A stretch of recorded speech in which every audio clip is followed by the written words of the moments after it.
Welcome back to Havana Media. My name is Boniface Awino, and as usual, I'm going to be your host for today.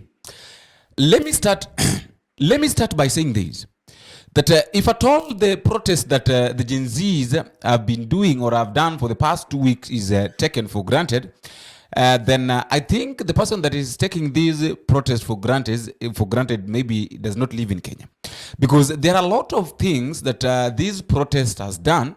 And the positive effects of these protests are now being seen. I want us to compare the Gen Z's protest or the Gen Z's demonstration, which happened, because I know very well that all of us knew what happened back in 2013 when Raila Amolo Odinga, together with this team, the ODM and the Azimio la Umoja coalition, were organizing protests, and they used to organize protests on a weekly, several protests on a weekly basis, talking about the same thing. But now, the end result of their protest was that the government did not back down.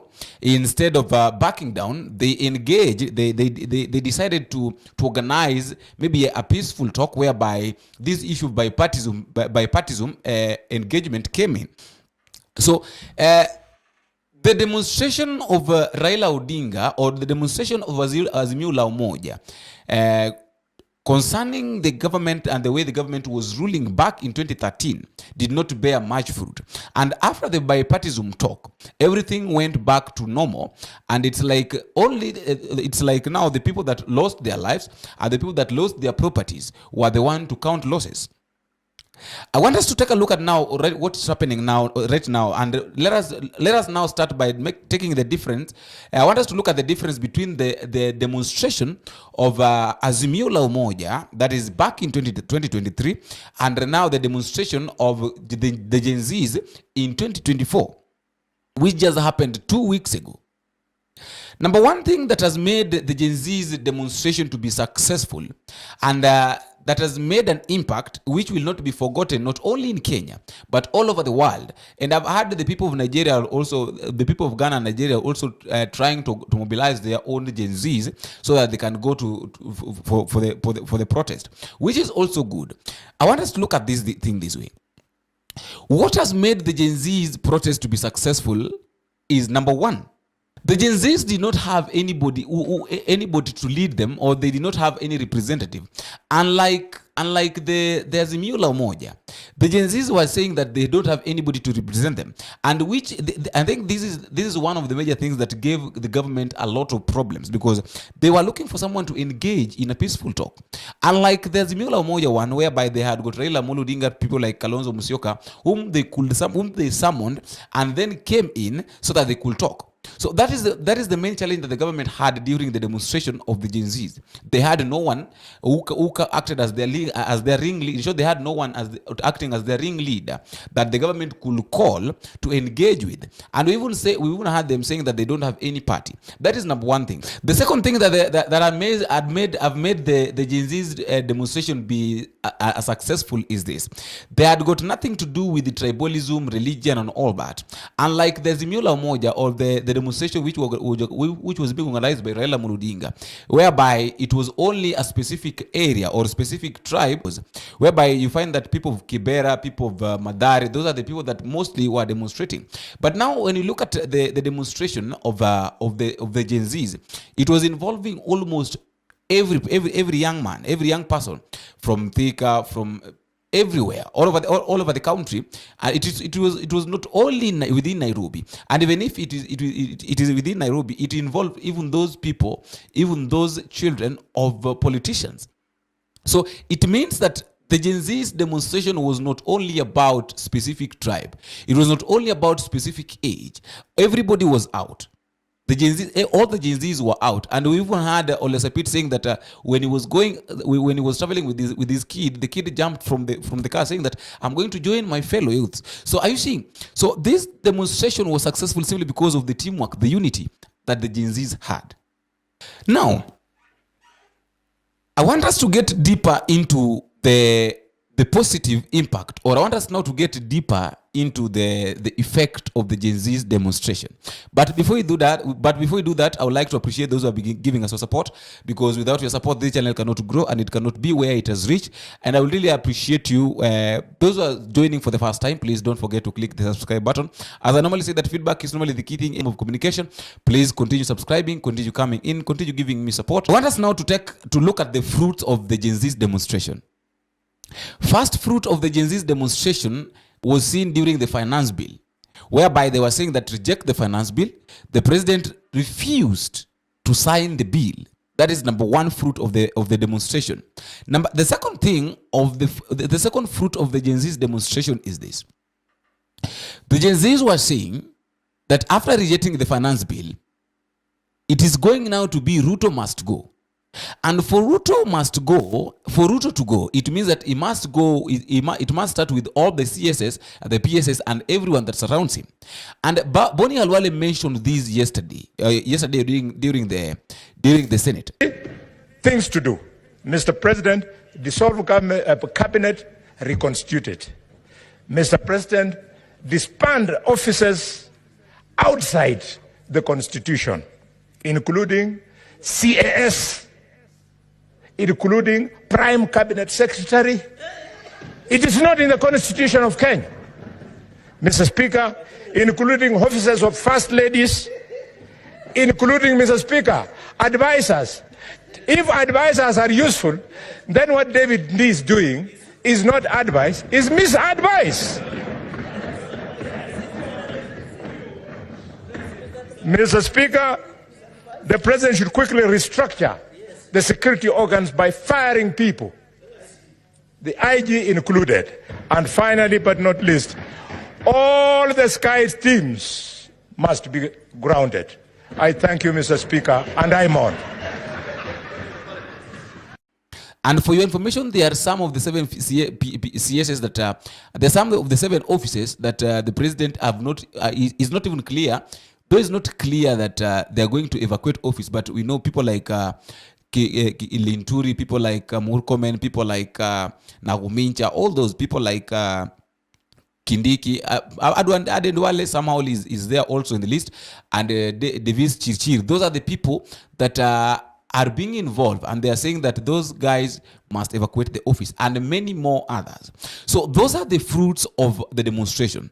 Now today, at around, I think today in the afternoon, the president had got a press briefing.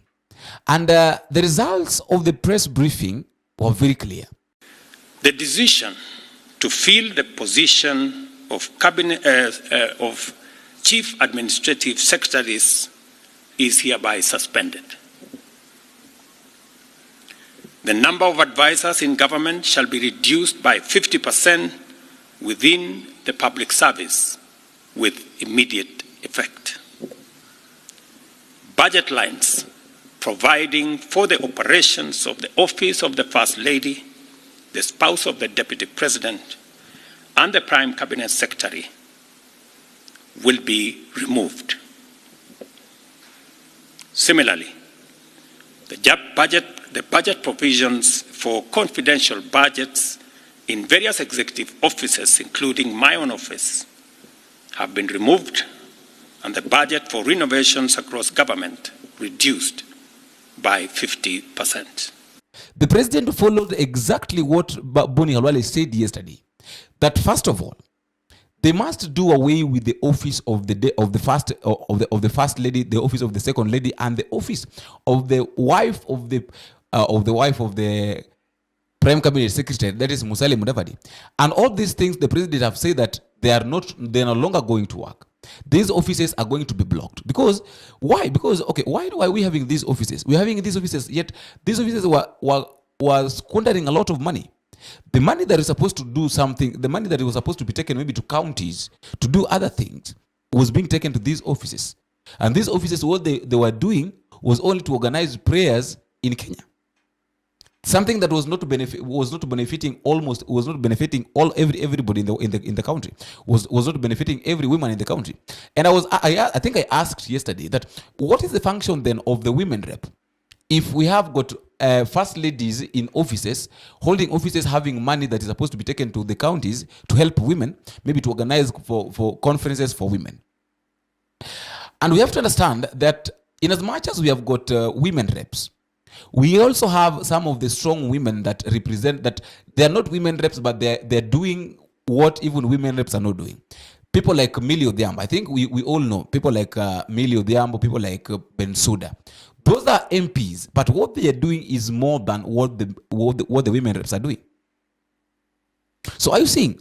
Now I want us to come back to our discussion. I don't want to go into that line. Maybe I'll talk about that some other time. The president have made a decision, and the decisions that he has made are this. Number one, the president have said that the decision to fill in the positions of the CSS, the CSS has been suspended. That is number one. The second thing that the president have said is going to reduce the advisors by 50%. That is number two. The third thing that the president have said, the president have said that being that public debt is a major concern of a major conversation on a major concern of Kenyans, is going to appoint, I think he has already appointed, is going to appoint independent body that is going to do a clear audit of the money spent and the debt so that the public can know what is really. Public debt is and continues to be a major point of engagement and conversation in Kenya.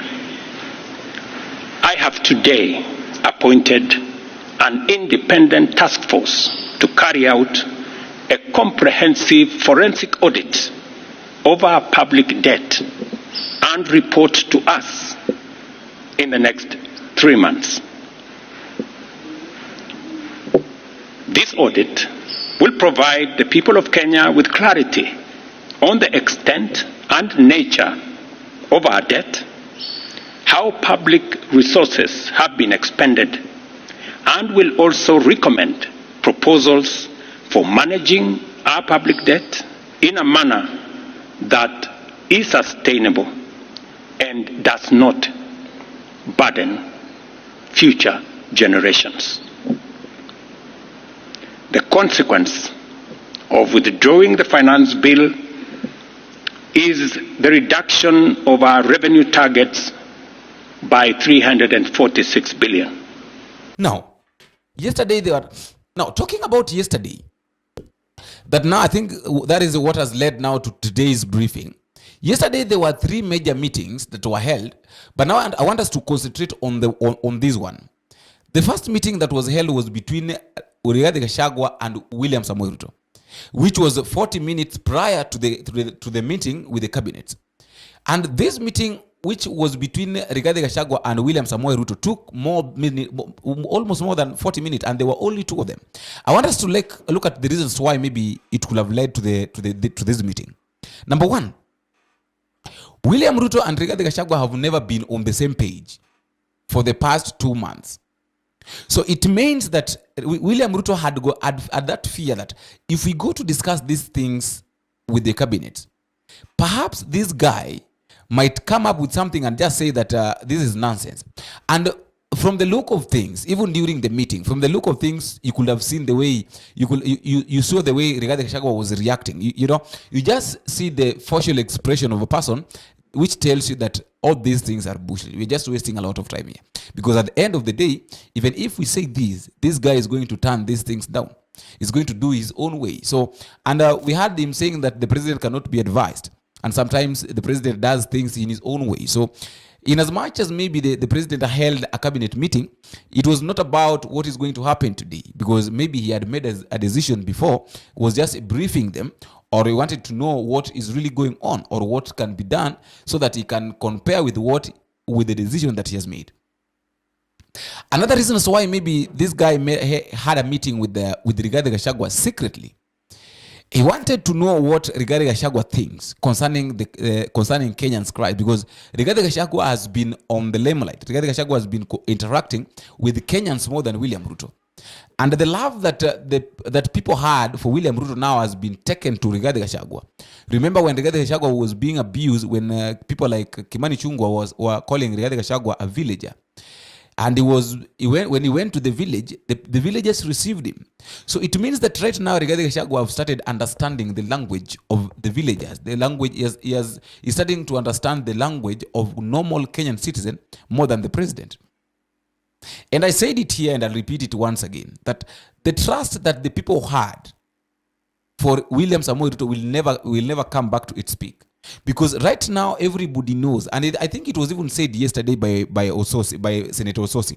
Ososi said very well that it is very dangerous for a leader or for a president to wake up in the morning, go to the podium or call a press briefing and talks, and everybody knows that whatever the president is going to say or whatever the president is saying are all lies. That is a very dangerous thing in the country. Kenyans are patient, they are waiting. But don't continue giving promise after promise. Every day you wake up, new promise has come. And sometimes those promises are not consistent. They are not consistent. And Kenyans now, when the Kenyans start having doubt in their leader, when their leader speaks and they say, we know he's not going to say the truth, then we have a problem. Because there is no any day you will convince them that what you are saying is true. I really don't know what the way people have taken the briefing of the president today, but one thing I know for sure is that some of them have taken it for granted because it is a normal thing. It is something that it is normally said. So are you seeing? So in short, the demonstration that the Gen Zs have had, the demonstration of the Gen Zs, compared to the demonstration of the Azimio la Umoja, I think the Gen Z's demonstration is very much successful. Because right now, people like Moses Kuria have got problem. People like Kimani Chungwa have got problem. People like Michukili. And I've heard the president saying, by the president have said that at any point, from now henceforth, any CS that will be taken to court, he will fire them. So it means that the president has got no plan of firing anybody. We also have to understand that in as much as the president is saying that there are some of the offices or there are some of the departments that will be cut off, the president is not planning to fire anybody. By president saying, let me just read it for you. The president is saying this. If the president can say that the day any CS is taken to court, I will fire them. That is the president saying. That any day, any moment, or any day any CS will be taken to court, that is the moment that I will fire them. So in short, he's going to wait for these CSs to be taken to court. People like Aisha Juma. He's going to wait for Aisha Juma to be taken to court before she's fired. He's going to wait again before Linturi is taken to court once more time before he's being fired. Are you seeing? And I have a question. How will Linturi be fired or be taken to court, yet we know very well that Ruto is the court? We all saw what happened. When Linturi was taken to court due to by bringing fake fertilizers, or on this issue of fake fertilizers, we all saw what happened. The people that were there who were supposed to vote Linturi must go. The people that were the MPs that were I hear they are being called MPs. The MPs that were there that were supposed to vote on the panel were bribed. And even Linturi was saying that even the president himself knows the work that I'm doing, so you just make a lot of noise, but at the end of the day, I will not resign. I will not get out of office. So you see the kind of confidence that these people has when they're doing wrong things because they know that the president is on their side. But at the end of the day, we have to understand that Kenya is for us all. Kenya is not only for the president. Kenya is for everybody. And everyone must understand, and the president and all the politicians must understand that they only have 5 years. After these 5 years, maybe the people will make a decision whether they will get back to the offices or they will be another office will be elected. These are the things that we all need to understand. And I think these are the things that people like Sifuna understands very well. That the government, the offices that we are holding are not ours. These offices are for Kenyans because they're the ones that they are our employees. and we cannot turn our backs against them. And even Rigathi Gachagua was talking to the MPs the other day, and I was telling them that there is no way you can run from the people that employed you. You must just come back and talk to them very well, because if you run away from them, how long will you run? So are you seeing all these things are now coming out simply because of the demonstration that the Gen Zs had? I've told you that the demonstration of the Gen Zs has got a lot of fruits. Got a lot of fruits compared to the demonstration that was held by Raila Odinga and his team. Are you seeing? So I really don't know what you think. That was just my thought, because I've been trying to look at this thing that way.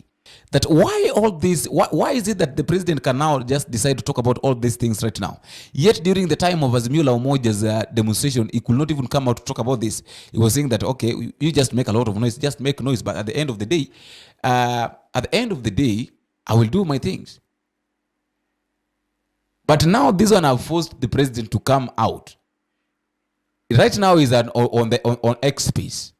Is talking to the Gen Zs on the X space, and I think if I'm not wrong, President William Ruto is the first president in the world to have a meeting with the people on the X space. If I'm not wrong, William Samoei Ruto is the first president to hold a meeting on the X space, that is Twitter, on the issues concerning his country. Apart from, there is no other president that has ever done that apart from him. So what I can say, and what I can say is that these politicians should know their limit. They should know when to do when to act, what to do, what they want to do, when to do it, how to do it, and who to do it with.